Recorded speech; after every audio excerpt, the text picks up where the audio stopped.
on se retrouve devant ma Creality 3D. Donc, je l'ai un petit peu modifiée pour qu'elle corresponde un petit peu plus à mes besoins. Tout d'abord, j'ai retiré le cache en ferraille parce qu'en fait, pour les premières couches, je voyais pas vraiment ce que ça faisait. Donc, du coup, je l'ai carrément enlevé. Je me suis servi d'une des vis comme ceci qu'il y avait en plus dans le kit pour venir simplement fixer le ventilateur.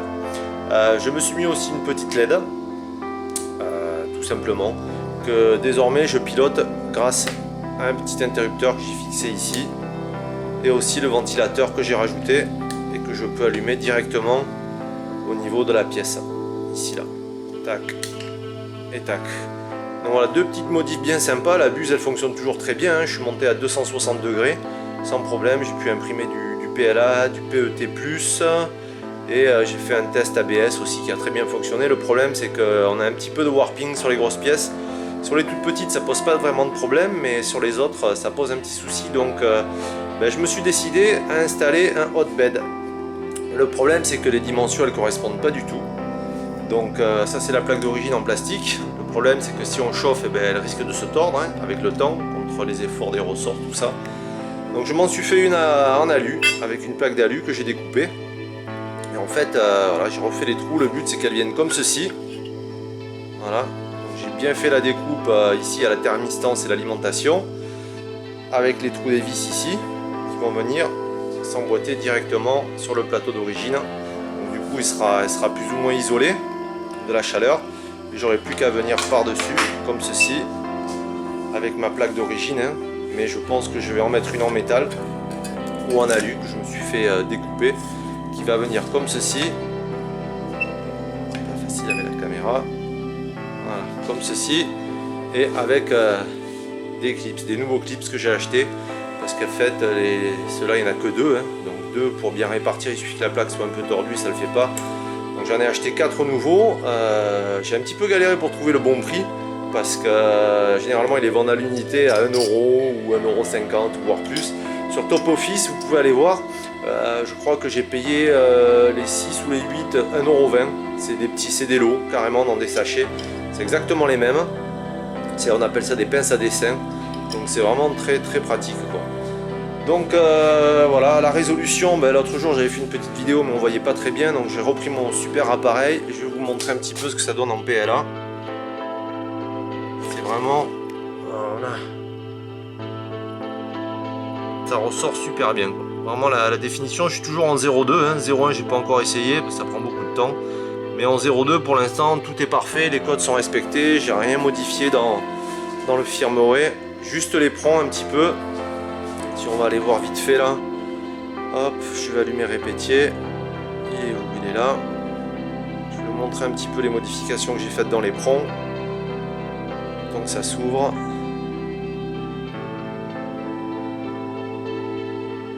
Allez, démarre. Autant que ça démarre, on va revenir dessus. Donc pour le branchement, rien de plus simple, hein, pour le lit chaud. Je me suis servi de la sortie qui lui était dédiée. Elle se trouve ici. Et pour la thermistance, déjà à la base il y en avait déjà une de fournie dans le kit. Donc la carte apparemment est préconfigurée pour le lit chaud. Le problème c'est que sur celle-ci la thermistance est préintégrée. Donc en fait je me suis servi pour l'instant de câble Dupont. Ici là pour faire la connectique parce que je ne voulais pas couper la thermistance d'origine pour voir plus tard si je pouvais la rajouter ou l'incorporer quelque part. Donc voilà, deux câbles Dupont, le test là. Tout à l'heure j'ai fait un petit test, ça a vraiment bien démarré. Donc là je vais hop connecter. Donc c'est pas le bon. Port 4. Donc ici on est sur le 7. On fait appliquer. Ok. On fait chier Windows 10 là. Allez, connecter. Voilà. Ensuite on va dans configuration et réglage de l'éperon. Donc en fait les seules valeurs que j'ai changées c'est les pans en millimètres de X et Y. Ils étaient à 80 et en fait les cotes elles correspondaient pas trop à ce que je voulais, elles étaient trop petites, donc je suis monté à 80.57 et là c'est parfait quoi. Tout s'emboîte correctement, ça correspond bien aux dimensions des objets réels. Sinon pour le reste je pense pas de mémoire que j'ai changé autre chose Elle fonctionne très bien, elle est super silencieuse. Donc on va aller dans le contrôle manuel. Ici. Voilà. Le lit, je l'ai monté à 55. Donc je vais l'allumer. Voilà. On va voir s'il démarre. Voilà, c'est parti, 26. 28. Bon, le seul truc actuellement là qui va me poser peut-être un souci que je vais changer, c'est l'alimentation. Parce qu'en fait, on est sur du 12 volts, 8 ampères. Donc 8 ampères, c'est un petit peu léger pour alimenter un plateau et une buse correctement. Hein, parce qu'à la base, elle est faite juste pour l'extrudeur et sans le plateau chaud. Malgré tout, le plateau il n'est pas énorme. Voilà, là, on est en condition réelle avec la plaque que je vais mettre dessus. Donc je vais vite voir si ça monte. Ici, on peut voir aussi que sur l'écran, il est déjà activé par défaut. Donc 40, 55, vous voyez, ça monte assez vite. Après, il sera simplement régulé par des impulsions, hein, donc ça devrait aller. Après, si on veut, on peut rajouter une alimentation externe, hein, une 12 volts, allez, 15 ampères, ça devrait suffire pour alimenter ce petit module. Savoir que les moteurs, hein, ils ne consomment pas énormément, ni la carte. Donc voilà, on va voir comme ça. Là, je me suis fait deux petites plaques en métal, c'est du métal galvanisé. Et celle-là, elle est en aluminium pour mieux répartir la chaleur. Donc là, déjà, on voit que ça chauffe. Ça chauffe bien même. Alors, je pense que le concept, il va y aller, il va très très bien marcher. Donc là, on est déjà monté à 53 minutes. Bon, voilà. Bon, on va rester là, je vais remonter l'ensemble et puis on se retrouve pour la suite. Donc on se retrouve pour la suite. Là j'ai branché tout le nécessaire.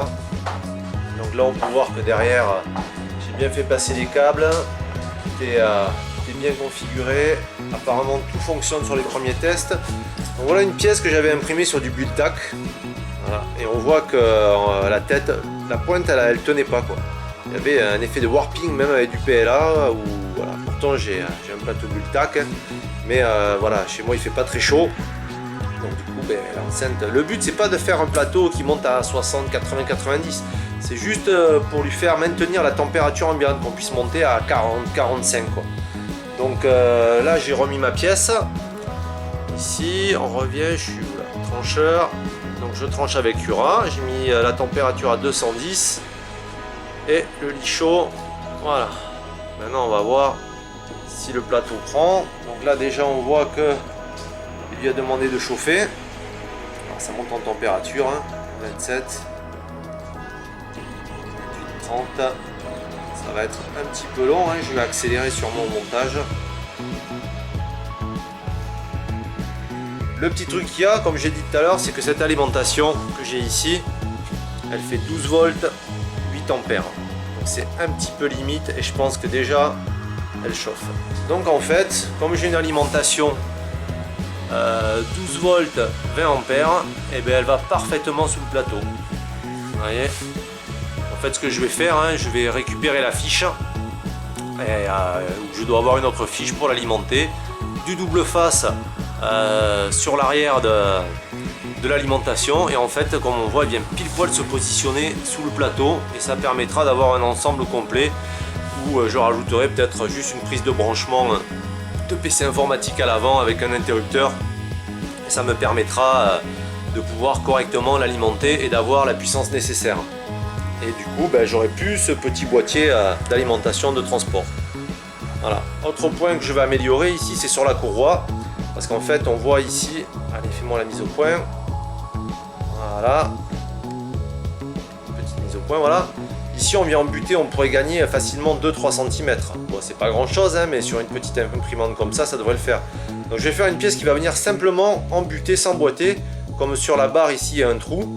Je vais faire un filetage et je vais venir faire en sorte qu'elle vienne se prendre dessus, quoi. Carrément, comme une pince, avec les deux vis de chaque côté qui vont sortir et la centrale qui va permettre d'éviter de faire le pivot. Ça, c'est une pièce que je vais améliorer un petit peu plus tard.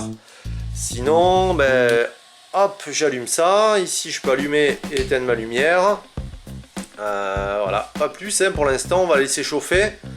On va voir un petit peu ce que ça donne. Donc voilà, on voit que la température elle tient bien. Hein. Les PID sont bien réglés, on est à 40 et 210 pour du PLA actuellement. Hein. Je verrai après avec l'ABS pour voir ce que ça donne. Mais déjà c'était un premier test.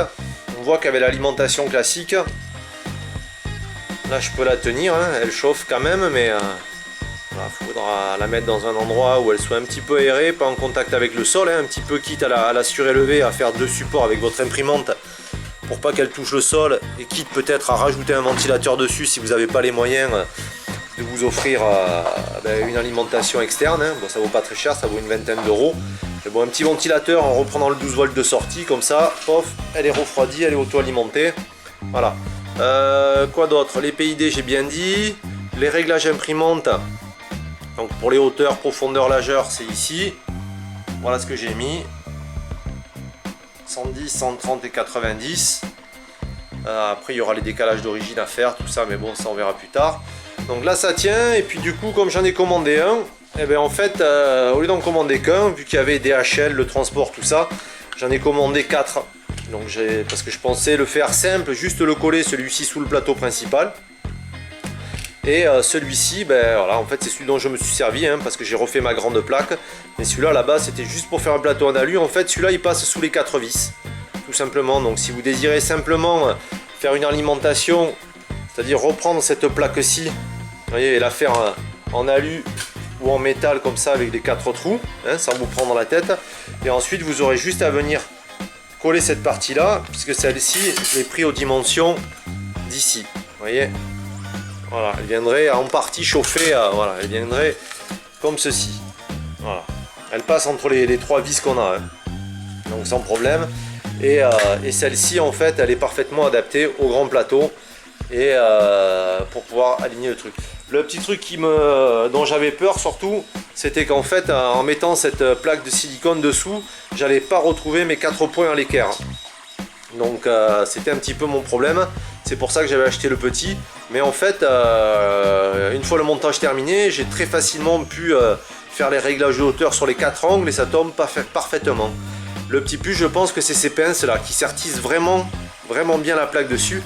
Alors que les toutes petites, hein, on ne peut pas les réutiliser. Hein, c'est impossible. De toute façon, elles font pas l'épaisseur, même en les ouvrant à fond, on peut pas ouvrir. Hein. Donc voilà, 210, 41. Et là, ça imprime nickel. Je vais essayer de monter un petit peu la température pour voir.